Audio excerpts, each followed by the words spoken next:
kaibigan, pangarap ko rin makapag-ibang bansa. Kung gusto mo talaga, push mo yan. Pagdasal mo lang, siyempre ganapan mo. Manifesting ba? Kung gaano ka with kay hindi mo gagalawan, wala kang magpapala. So kapag nandito ka na, siguraduhin mo kakayanin mo. Kasi lumaban dito sa ibang bansa. Mas marami ka magpapakumbaba dapat. Hindi lang dahil sa hindi mo sila naiintindihan. Pero kailangan magsigat. Push mo yan. Trabahong petics muna tayo. Alas 9 pa lang, 9:25. Alas 9 kami nag-umpisa. Break time na naman. Sarap na buhay. Lang nagagawa namin, nag-take ng espalto. Tapos, break time na naman. Diba? Tuwan-san! Chukareto desu ka? Mada? Chukareta? Grande! 忙しいです。Ha? 忙しいです。 So kasi. Pero gusto kasi dyan ay. Kaya minasang shigoto. Tepo daki. Choreto desu ka? 今終わりましょう。 Nani? 今終わりましょう。 Owari mo siya? Ano ba, Kairo? Nenji? Nenji Kairo? 12 Kairo? Sugoi ne! Minasang ohayo gozaimasu. Bali Webes nga to, no?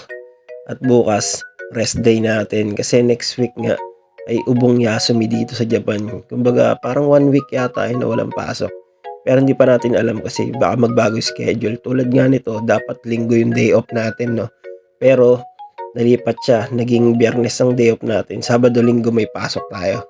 Bali, itong araw na to nga is magbubuhos tayo ng kalisada. Pero preparation lang tayo. Ibang grupo yung magbubuhos dyan. Kumbaga, support lang kami ma-away kogyo. Kaya nga niloloko ko yung Vietnamese na kasama ko dyan. Sabi ko, napagod ka ba? Sabi ko ganyan sa kanya. Alas 9 kami nag-umpisa, tapos 9:30 yata, tapos na kami. Sabi ko, tape lang yung ginawa natin. Pagod ka na kaagad. Sabi ko, anong oras ka uwi? Sabi niya, alas 12 nga daw, tapos na kaagad yung trabaho. Kaya tawa ako ng tawa dyan eh. So ito nga, maaga tayo kumain. Alas 11 lang yata to nung kumain kami kasi nga hindi pa dumarating yung kabilang grupo. Kaya kain tayo guys. Itadakimasu. Check tayo guys. 2:10. Tapos na magbuhos. At check.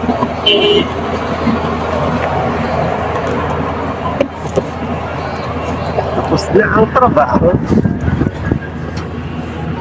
So ayun nga guys, maaga tayo natapos magbuhos. Bali hinihintay na lang natin sila matapos mag-finishing dyan. Tapos pwede na tayong umuwi. Mabuti nga at nakisama ang panahon dyan. Di ganun kainit kaya basic lang naging trabaho natin. Ganyan sana palagi, hindi mainit, di ba? Bali ito nga guys, nakauwi na ako at nag-asikaso na ako dyan. Bago nga ako napunta rito sa Japan, no, nagtrabaho muna tayo sa Royal Duty Free dyan sa may SBMA. Nung na-interview nga tayo dyan based sa background natin, gusto nga sana tayong gawing cashier dyan. Kaya lang sabi ko kasi naghihintay na lang ako ng flight kaya pansamantala ginawa na lang akong bagger hanggang sa makaalis ako. Kaya shoutout sa mga tropa natin dyan sa Royal Duty Free. Miss ko na kayo guys. Lalong lalo na sa supervisor natin, no, si Ma'am Bell na nasa Czech Republic ngayon. Ingat po lagi dyan ma'am. Sa lubong pag uwi niya. Hindi, joke lang. Isa naman sa pinakamagandang napasukan ko dyan na factory, yung Nisera. Alam nyo kung bakit? Napakaliit lang nung piniproduce namin dyan. Yun yung sensor ng sasakyan. Kaya shoutout sa mga taga Nisera, lalo na sa Building 3, yung Team Prep tsaka Team Con Production. Shoutout sa PGL namin si Ma'am Flores. Napakabait nun. Pero ang pinakabugbugan talaga napasukan ko yun yung Nidec. Lalo na't isang buwan ng shifting dun. Pero malaki talaga ang sasahurin mo. Pero ang kinaganda nun, nakakatanggap ako ng incentive nun. Lalo na nung di inaasahan, nag-top 1 ako sa production namin.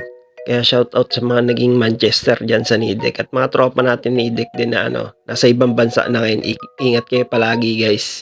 Pero higit sa lahat, ang pinagmamalaki ko talaga na pasukan ko, yung Green Pro Philippines. Alam nyo kung bakit? Libre lang naman yung pagkain doon. Libre vitamins, libre ballpen. Napakababait pa ng mga kasama mo. Hindi doon, tinitignan kong supervisor, manager, ate at kuya lang ang tawagan doon. Pero may respeto sa isa't isa, kaya the best na pasukan ko doon. Shoutout sa mga tropa ko dyan. Hindi ko na kayo isa-isain. At salamat din pala kay Ma'am Sharon, kay Ma'am Hazel at kay Ma'am Zen. Mga kaklose natin sa opisina yan. Mababait yan lahat sila. This is why turning waste material into something valuable is now a top priority. Overcoming the challenge of recycling special plastic materials was not easy. GrainPro's hermetic solutions are made of a special blend of plastics to ensure moisture and air tightness. Traditionally, these blends of plastics aren't easy to recycle. But by setting up the Plastic Fantastic Recycling Project in the GrainPro production facility, this can now be done to ensure a cleaner and safer environment. The first step is to gather rejects or used bags and place them into a shredding machine. Afterward, the shredded pieces are fed in the extrusion machine. Using the compression screw, shredded plastics pass through 3 different zones at various temperatures. The feed zone at 210 degrees Celsius, which initially heats and partially melts the plastics. The compression zone at 230 degrees Celsius, where the molten plastic materials are heated and compressed. The nozzle at 240 degrees Celsius, a zone where the molten plastic is pressed into the molder and tempered in a bucket of water. After 1 minute, the mold can be opened and the GrainPro coffee coaster can be extracted. GrainPro also aims to place more Plastic Fantastic recycling containers all over the globe, especially in places where GrainPro solutions are being used. This can be a shared initiative between GrainPro, GrainPro's official distributors, and GrainPro customers and partners. In the future, GrainPro will also expand the type of finished products that the recycling plants produce. Through combined efforts and steadfast commitment to sustainability, protecting the planet while preserving safe and nutritious food can be possible.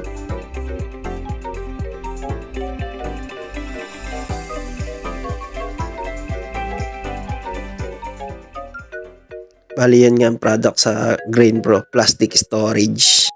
So, ang pinakalas at ang gustong-gusto natin, syempre, ang Chowking. Nagtrabaho tayo sa SM Downtown, sa may Chowking. Yan tayo nahasa sa pagluluto. Dahil ang gagaling din ng mga kasama natin dyan. Kaya shoutout kay Sir Louie, Sir Esmen, Sir Rodel, Sir Romel, Sir Alvin, Sir Jonard, Sir Maki, at ang pinakauli sa lahat yung ating trainer na malupit dyan, si Sir Walter Nacion, taga Tobarets yan. So lahat nga na nabanggit ko is chef dyan sa sa Chowking, mga nagturo sa atin magluto at humasa sa skills natin, kaya naging kalidad tayo sa pagluluto. Ay, marunong lang pala, hindi pala tayo kalidad sa pagluluto. So hanggang dito na nga lang guys, salamat sa panonood. Ito ang ating agency at ang ating school. Nandito na rin ang mga taong kailangan nyong hanapin para makapunta kayo dito sa Japan. Di kayo made, sayonara, sostigo, sityo, arigato gozaimashita.